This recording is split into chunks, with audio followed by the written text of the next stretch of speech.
O quanto um diagnóstico com pouca informação, quando é hérnia de disco, pode atrapalhar a vida de uma pessoa, pode aí sabotar uma série de coisas e no final das contas você podia ter feito diferente. Então, mais uma vez, convidamos ele, que é neurocirurgião, Dr. Paulo Porto de Mello. Bem-vindo. Boa tarde. Carol. Prazer tê-lo aqui mais uma vez. Prazer é um plantão de dúvidas sobre o assunto, mas claro, tudo que tiver dentro aí da sua área e da sua especialidade, fiquem à vontade para escrever pra gente no @vocêbonita.tv. Eu queria começar, na verdade, abrindo aí a nossa entrevista, te perguntando o seguinte: hoje, quando a gente fala de hérnia de disco, é algo muito mais comum do que a gente imagina. Certamente uma pessoa sempre conhece uma ou duas ou mais que tenham hérnia de disco. Na verdade, Carol, a gente deve isso, em primeiro lugar, à detecção mais adequada. Então, antigamente, para a gente fazer uma ressonância magnética era um sacrifício. Tinha que pedir autorização para o convênio, ir no médico, fazer uma justificativa. Não era em todo lugar que tinha, os horários às vezes eram meio restritos. Hoje em dia não. Qualquer esquina tem um aparelho de ressonância, os convênios já liberam, o próprio SUS já tem disponível em larga escala, então com isso a gente consegue fazer uma detecção mais precoce. Segundo lugar, nosso estilo de vida mudou. Então o que você falou com a Thaís é super pertinente. Então, atividade física. Hoje em dia as pessoas passam a maior parte do tempo sentadas numa cadeira, sentadas num banquinho, e com isso a musculatura que reforça, que dá sustentação à coluna, ela acaba enfraquecendo, ficando mais flácida. E com isso, sobrecarrega a coluna. Sobrecarregou a coluna, a hérnia vai aparecer. Contribui, então, com certeza, para aumentar já, se essa pessoa já tiver uma predisposição. Antes até de passar o VT para vocês, para a gente entender o que é a tal da hérnia, né? E os lugares que a gente pode ter essa hérnia, na verdade, a questão que eu queria colocar com você era exatamente essa. A gente pode dizer que algumas pessoas têm uma predisposição para ter o problema? Aí ela fala assim, mas puxa, tudo acontece comigo. Bom, se tem genética envolvida ou algo do tipo do próprio corpo ali e da maneira como a pessoa caminha, por exemplo, ou executa as atividades durante o dia, isso muda o fato. É por isso que eu gosto de vir aqui, Carol, porque você estuda a pauta antes. Na verdade, eu adoro é estudar, o ponto fundamental. Então, vamos entender isso. Existe a predisposição genética? Existe. Mas como é que funciona isso? Então, imagine você, telespectadora, que você ganhou uma joia do seu marido, do namorado, do noivo, e resolve usar aquela joia. Se você for usar essa joia num local que tem uma criminalidade alta, a chance de você ser assaltado e perder sua joia é mais alta. Se você for usar num local onde a criminalidade é praticamente inexistente, a chance de você perder a sua joia é muito reduzida. E é aí que funciona a predisposição genética, ou seja, se você tem a predisposição genética e se expõe a situações de risco, a sua chance de desenvolver a hérnia de disco é maior do que quem tem e não se expõe a essas situações. Meu pai tinha, minha mãe tinha, meu avô tinha, mas eu faço exercício, eu não fumo, eu tenho uma vida mais ou menos regrada. Então, a sua chance de conseguir superar essa predisposição genética é enorme. Olha que interessante. E, claro, o que eu justamente vou te perguntar é como que a gente descobre todo esse quadro, mas essa parte familiar é uma informação que a gente já tem, certo? Isso é uma vantagem, a gente sai na frente tendo essa informação. Exato, Carol, isso é a vantagem, né? A gente sabe que a gente tem um risco maior para alguma coisa, a gente vai se cuidar de forma global, mas em específico naquele assunto a gente vai ter mais atenção. Aí. Vamos passar nosso vídeo então? Vamos entender o que é essa hérnia de disco e daqui a pouquinho perguntinhas do público na @vocêbonita.tv. E aí, doutora, a gente tem aqui, na verdade, ele está mostrando a estrutura da coluna vertebral.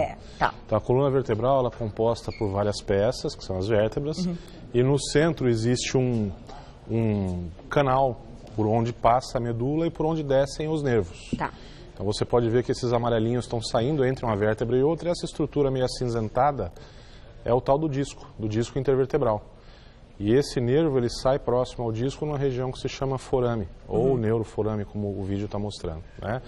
Por que a coluna lombar geralmente está acometida? Porque ela é que carrega, que sustenta a maior parte do peso corporal. Ela tem uma mobilidade que não é muito grande e ela lida com sobrecargas muito grandes. Para você ter uma ideia, quando a gente faz esse movimento de flexão, a gente aumenta a pressão no disco em 50%. Nossa. Quando a gente faz o movimento inverso de extensão, a gente aumenta a pressão no disco em até 80%. Por isso a questão de postura ela é fundamental. O indivíduo tem que se sentar corretamente, ele tem que fazer uma atividade corretamente, ele tem que pegar o peso corretamente. Essa ilustração mostra o núcleo né, que a gente chama de núcleo pulposo, que é a parte mais mole. É isso que hernia, porque essa parte mais periférica, ela é mais rígida, ela funciona como um cinto de contenção. Mas se aumenta muito a pressão ali, esse cinto de contenção, primeiro ele abaula, como a gente está vendo ali, e depois ele rompe. E aí a hora que ele rompe, extravasa o conteúdo do núcleo pulposo. Vocês estão vendo aí a ilustração como se fosse de uma ruptura em breve. E aí vocês vão ver que o conteúdo do núcleo pulposo, ele vai se projetar na direção do nervo, da medula, depende do segmento em que tiver. Tá. E o nervo, ele está ali, ele está exposto, né? Então a hora que isso entra em contato com ele, dá uma esmagada nele e dá muita dor, né? Essa é a crise. Essa é a crise aguda. Tá. Né, daquela dor que pode irradiar para a perna, às vezes pode chegar no pé. Então isso é uma coisa que é o que os pacientes se referem, né? Fala, doutor, é como se fosse uma dor de dente, só que irradiada para a perna inteira. Então é muito intenso, é incapacitante. Fica latejando, né? Fica, e direto. Não tem posição, né? O paciente muda de posição, mas não consegue alívio da dor. Então isso é o quadro clássico da hérnia de disco. Só que para ele chegar nesse estágio que a gente viu, que é o que está ali, que dá a crise, o ápice, eu imagino que tenham aí algumas etapas. Então pode ser que em etapas anteriores ele não sinta uma super dor, mas que o negócio já está comprometido, né? Certamente, Carol. Olha, a lombalgia geralmente precede o quadro. E a lombalgia ela é muito frequente. A gente tem estimativas que dizem que 80% da população adulta ou teve ou vai ter lombalgia em algum momento da sua vida. Às vezes é uma lombalgia besta, peguei um peso de uma forma errada, deu uma distendida no músculo, estou com dor nas costas. 2, 3 dias depois isso passa. Às vezes não, é uma lombalgia que se prolonga, aí precisa procurar o médico para ver o que está acontecendo. Porque pode sim ser um indício de um quadro inicial. Tá aí. Tem alguma perguntinha, Fu, já pronta pra gente fazer no @VocêBonitaTV? Vamos colocar, aproveitem, gente, é um plantão de dúvidas, a gente tá falando de hérnia de disco, mas o que for a especialidade, tá? Pode fazer perguntinhas. Giovana, obrigada. Podemos ter hérnia de disco em qualquer idade? Tem gente que pode ter, assim, uma hérnia mais precoce? Tem. Giovana, obrigado pela pergunta, uma ótima pergunta. A coluna, ela está sujeita a sobrecarga em qualquer idade, né? Mas, usualmente, as pessoas mais jovens, as crianças, por exemplo, elas têm uma mobilidade muito maior, a coluna ela é de certa forma protegida porque a musculatura ainda está forte, ela ainda não está em desenvolvimento, então ela ainda não atrofiou. Por que a gente tem esse problema mais em pessoas de mais idade ou em pessoas sedentárias? Porque ao longo da nossa vida, a musculatura naturalmente, se ela não tiver o estímulo, ela vai sofrendo substituição por gordura, o que se chama de lipossubstituição. Isso é natural. Se a gente não fizer nada, vai acontecer com todo mundo. Absolutamente todo mundo, até o que foi atleta na juventude se parar. Tá. Então, qual que é a forma da gente driblar esse mecanismo natural do nosso corpo? A gente tem que dar o estímulo. Porque o cérebro, ele interpreta da seguinte forma, bom, eu tenho um músculo que é um negócio que demanda muita energia, eu não estou usando, então quer saber, eu vou tirar esse músculo. E aí ele vai diminuindo de tamanho. Se a gente dá o estímulo numa musculação, num pilates, numa bicicleta, natação, seja qual for o esporte que você gostar de fazer, você está passando outro recado para o cérebro. Olha, não tira meu músculo não, porque eu preciso dele, ele é necessário. E aí, esta função do cérebro, que se chama de trofismo, que é a capacidade do cérebro regular a dimensão do músculo e a prontidão dele, a gente consegue, por neuromodulação, manter a massa muscular. Manteve a massa muscular, aliviou a sobrecarga da coluna, difícil a hérnia aparecer. Muito bom. Daqui a pouquinho mais perguntinhas do público. E outra questão que eu acho importante a gente colocar aqui, você citou da atividade física. Quando a pessoa começa a ter alguma dor, qualquer dor, e principalmente nessa região da coluna que impossibilita uma série de outros movimentos, a primeira coisa que ela faz é parar de fazer qualquer atividade física. Então, doutor, vamos comentar o seguinte. Quando realmente ela deve parar? O que deve ser aquele alerta, né? Que tipo de atividade uma pessoa que está com essa dor pode fazer para aquilo não piorar e tornar algo mais grave? Porque eu acho que a gente já fica com medo, mas tem coisa que não vai piorar, né? Olha, Carol, a gente precisa diferenciar isso em determinados momentos. Na fase aguda, o paciente ele não consegue nem pensar em levantar, quanto mais em fazer alguma atividade. Então, o que a gente recomenda? Na fase aguda, procure ter um repouso relativo. O que é um repouso relativo? Você não vai ficar na cama o dia inteiro. Você vai ficar mais recolhido, vai evitar de carregar peso, vai abolir aí sim, na fase aguda, atividades de impacto que podem piorar a situação. Mas nada te impede de fazer uma caminhada num terreno plano, de ir por ali perto da sua casa numa praça, de ir até um shopping. Lógico, para as mulheres, evitar salto alto, aquelas bolsas muito pesadas, isso na fase aguda. Uma vez que tenha se recuperado, vai fazer uma fisioterapia, porque na maioria das vezes existe associada essa fraqueza muscular que eu já mencionei. Fortaleceu a musculatura do core, né, que é tão falado core. O core está em ordem, que é o abdômen, a paravertebral e o posterior de coxa, vida absolutamente normal. Eu tenho pacientes com hernia de disco, operados ou não, que são paraquedistas, que são corredores de 400 com barreira, que são jogadores de futebol e voltam para suas atividades normalmente. Então, é aquilo que a gente sempre fala, né, Carol? Diagnóstico, ele não é uma sentença. É verdade. Ele não é uma sentença, você está condenado. Não, é um diagnóstico, você tem uma condição, vai tratar da forma apropriada e vai tocar a sua vida. E o que é muito interessante, até vou dar um depoimento aqui, antes até da gente colocar perguntinhas do público, que aconteceu comigo, e o Dr. Paulo, nesse momento, me auxiliou e foi a salvação. Como eu corro, ou enfim, eu também pratico outra atividade, a gente não sabe exatamente ao certo como foi que eu tive uma dor na região do quadril e tal, mas uma dor muito forte. Falei, pelo amor de Deus, agora eu não vou poder correr nunca mais. Não, a gente faz aquele drama, eu acho que isso acontece muito, né, com a maioria, então vale o depoimento. O Dr. Paulo descobriu, falou, Carol, é aqui, né? Então tá, ou foi um abdominal errado que você fez, ou foi... Cuidou, passou, corro, vida normal, uso o meu salto aqui no programa todo dia. Então, assim, é o que você falou, não é sentença, seja qual for o problema. O mais importante é que você tenha informação para seguir direitinho com as coisas que você pode fazer e no momento certo. Exato, Carol. E além disso, assim, saber que vai procurar o médico não necessariamente vai se indicar uma cirurgia, pelo contrário. Muitas vezes a gente não precisa nem de exames complementares, só o exame físico já é o suficiente para dar o diagnóstico e orientar o tratamento. É verdade. Então, não necessariamente você vai precisar de um convênio que pague um exame caro, ou você vai precisar de alguma coisa que te leve a uma cirurgia. Não, vai tratar, vai cuidar, vai prestar atenção e vai ficar bem.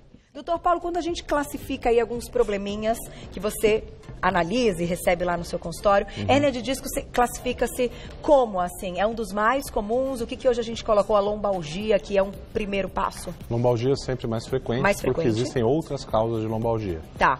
Quais são? Vamos falar também? Porque eu acho que muita gente tem a lombalgia. Né, assim, a gente tem a lombalgia mecânica, que é o mais frequente. Então, o indivíduo que foi carregar um peso, que não estava exatamente preparado, que pegou com a postura errada e fica com a dor aqui na região lombar por uns 2, 3 dias.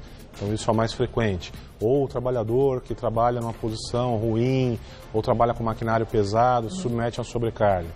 Ou às vezes o indivíduo que faz exercício físico sem orientação, acha o famoso atleta de fim de semana, né?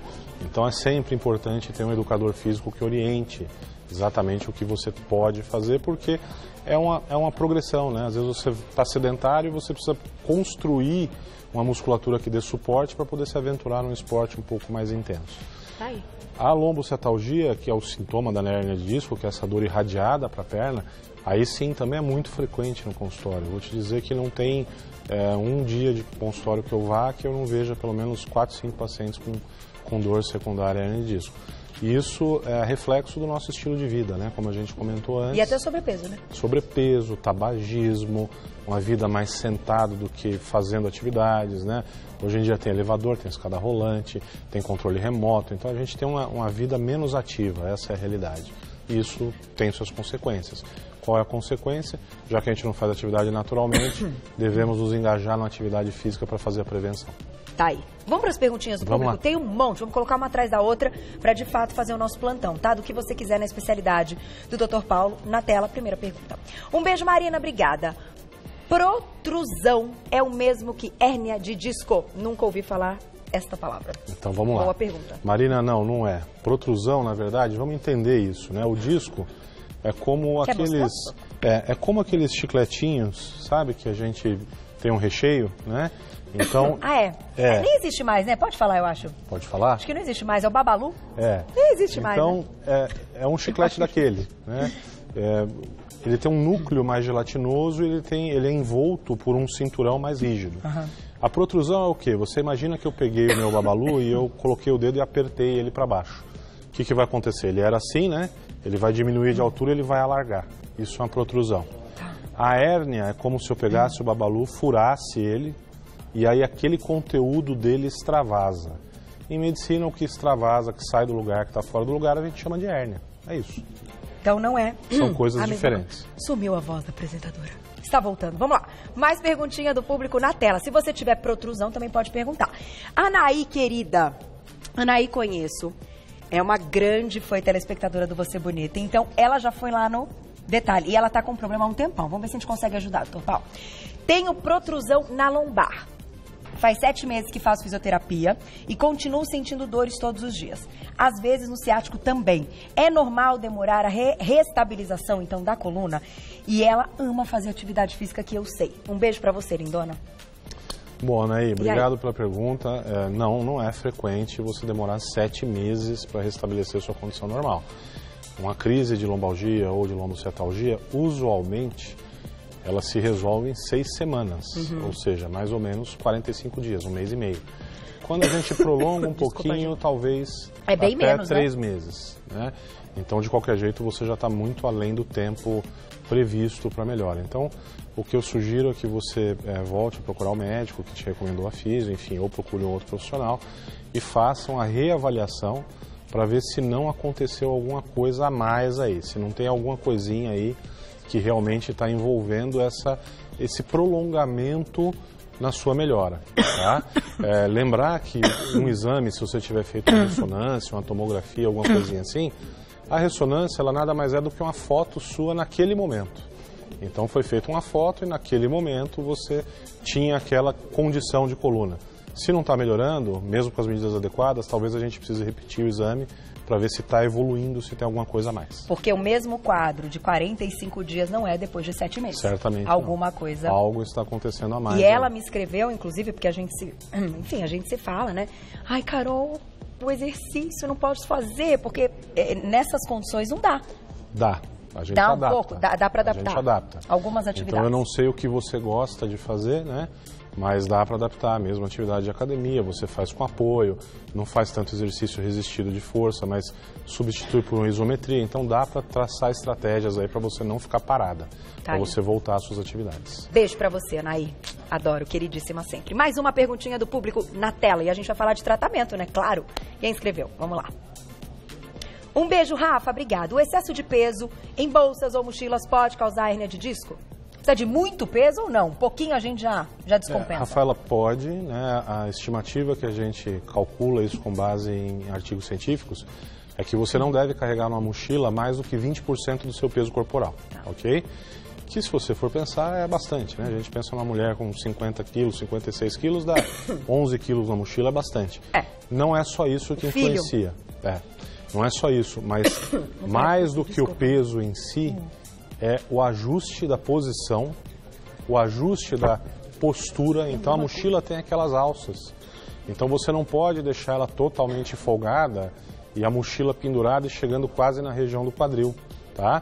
O correto para você ter uma mochila mesmo com peso assim é você ajustar a alça de tal forma que a mochila ela fique encaixada na curvatura normal das costas. Ela tem que ficar mais alta, ela tem que ficar justinha. E nenê, quem tem nenê também? Aí... Eu pego o João hoje, olha o que você faz, você fica assim, fala, é aquilo que você falou que não pode. Você faz isso, aí já acabou. Aí você pega assim a criança, aí você faz assim, ó. Não é isso? Exatamente. Aí põe a perninha aqui e não dá conta. Então aí você faz assim. Aonde entra o fortalecimento do core. Então, por que você não tem dor? Porque você trabalhou o core, você fortaleceu. Então, quando você vai fazer um movimento que você já sabe que não é muito adequado, você já tem a musculatura preparada para isso e você já tem consciência corporal de como proteger sua coluna. Isso é verdade. Isso é importante. Tá aí. Mais uma perguntinha para a gente fechar com o tratamento, porque pode ser que seja diferente, claro, para cada um dos casos. Andréia, obrigada, um beijo. Problemas na cervical podem causar também dor de cabeça? Tem hérnia na cervical? Tem hérnia na cervical. E por que problema na cervical pode causar dor de cabeça? É uma dor de cabeça específica que a gente chama de cefaleia cervicogênica. A musculatura que ajuda a estabilizar a cervical, ela se insere, ela tem origem numa parte aqui de trás da cabeça que a gente chama de linha nucal. Então, como se a musculatura ela fosse ancorada ali. Ora, quando a gente tem uma hérnia de disco e tem dor, a musculatura ela tenta imobilizar a coluna, então ela se contrai. Quando ela se contrai, ela puxa a inserção dela no crânio. E isso aí traciona e dá dor. Então pode ter dor de cabeça sim. Que interessante. E aí ela acha que é uma coisa e o problema acaba é sendo outro, outra né? coisa, exatamente. Mais uma, hein? Essa é boa, Fu, vamos lá. Wanda, obrigada. E aí? Tem cura? Como é que hoje é o tratamento? O que é o padrão ouro? O que é, enfim, a orientação para quem tem hernia de disco? Wanda, tem cura sim. O que você tem que fazer numa fase inicial, pelo menos, tratamento conservador, né? Então, tirar a tua dor, colocar você num programa de reabilitação. 95% das hernias de disco se curam só com isso. Pode ser que você tenha um outro episódio ao longo da sua vida? Pode. Né? Então, nada é impossível de acontecer, mas este é o padrão ouro hoje. Aqueles 5% que falham no tratamento conservador ou que tem, além da dor, tem um déficit neurológico, como fraqueza na perna, etc., esses vão para o tratamento cirúrgico, que também cura e também devolve o paciente para uma vida absolutamente normal. Então, como eu te falei antes, aqui a gente não tem uma sentença, é um diagnóstico de uma condição que tem várias opções de tratamento. Tá? A gente procura sempre ir do menos agressivo para o mais agressivo. Claro que alguns pacientes vão ter que passar pela cirurgia. Sim. E depois da cirurgia, vida normal. Vida normal, absolutamente normal. Problema acabou, segue daí com tudo normal. Vida normal. Última perguntinha para fechar plantão de dúvidas de hoje com o Dr. Paulo mais uma vez. Miguel, um beijo, obrigada. É possível adquirir hernia de disco, então também na cervical? Sim. Como? Olha, Miguel, é possível na cervical sim. A cervical, a diferença é que o estresse não é pela sustentação do corpo, pela sustentação de peso. Na cervical, a gente tem um segmento da coluna altamente móvel. Então ele se movimenta para um lado, se movimenta para o outro, se movimenta para trás, para frente, faz esse movimento de lateralização. E a musculatura não é uma musculatura muito potente para dar apoio. Então, consequentemente, é um disco que está submetido a um maior estresse biomecânico. Então você pode ter isso. Condições, por exemplo, que predispõem um indivíduo que trabalha com uso de capacete, que o capacete é muito pesado, ou que o centro de gravidade do capacete está projetado para frente, o indivíduo fica muito tempo com a cabeça fletida, com peso puxando ele. E celulares, né? Tá terrível. Celulares, né? Crianças ficam... Esta posição, por exemplo, Carol, do celular, de você ficar assim, aumenta a pressão no disco em 60%. Imagine só, uma vida, todo dia. Não, as crianças, gente... É um negócio... Já dá aflição de olhar, né? É que assim, a gente... Enfim, são as medidas que a gente diz. Vamos minimizar ali, porque um tempo ali com o aparelho também... Eu acho que... A gente até teve uma discussão aqui outro dia. Hoje, meu filho tem essa aula na escola. Aula de iPad, aula de... Por quê? Porque isso faz parte da ferramenta que no futuro... vai ser muito mais desenvolvida ainda do que hoje. Então, você vai privar a criança também, ela tem que estar inserida. Então, é uma discussão muito complicada, Carol, isso é o avanço da civilização. O que a gente tem que fazer é adotar medidas que façam contraponto. É o quê? Atividade física. Resumindo atividade e física. Fechando, é atividade física. É fortalecer o famoso core. Isso. O que é o core? É daqui até aqui, né? O core é a faixa que pega a musculatura abdominal, então é o reto abdominal e os oblíquos. A região da musculatura paravertebral, que tem a musculatura, é como se fosse um cordão muscular que vai do glúteo até a cabeça. E a região de glúteo posterior de coxa. Isso ajuda a coluna a ter sustentação. E qual o truque para isso? Como é que você usa o core? Eu vou levantar o peso. É velha história. Barriga para dentro, encaixa o quadril, abaixa, dobra o joelho, pega o peso e se levanta. É isso. Tudo tem que fazer. Tem horas que eu tô apertando o programa e falo assim, nossa, Carol, tá meio seara, não tô meio seara. Estou tentando fortalecer o core, inclusive, trabalhando e andando de um lado para o outro. Já me peguei fazendo... né? O dia, você vai, ao longo do dia, com as suas atividades. Você está lá na frente do computador... No início, Carol, é um movimento consciente. O indivíduo ele tem que pensar para fazer. À medida que você vai repetindo, isso se torna um movimento automático. Então, no início, o indivíduo vai sentar no carro, por exemplo, ele falar barriga para dentro, braço aqui. Depois, isso vira automático. É isso aí. Só posso agradecer mais uma vez ele, sempre muito querido e referência no assunto. E agora, posso falar que agora você é membro... Como é que é? Conta pra gente, você me falou rápido e... Agora eu estou integrando a diretoria da Sociedade Brasileira de Neurocirurgia. Olha que bacana! E um dos focos aí na nossa responsabilidade social é justamente prevenção de problemas frequentes e que acabam afetando bastante a população. E a lombalgia é um deles. E a gente vai fazer mais pautas dentro desse seu tema. E, claro, te parabenizando sempre. Tá aí, gente. Obrigado, responsabilidade. Carol. O site Dr. Paulo Porto de Melo, doutorabreviado.com.br ou no Insta, @ppmelo, tudo junto, @ppmelo. Você já encontra todo o trabalho do Dr. Paulo. Obrigada mais uma vez. Você, Carol. Sempre muito bem-vindo.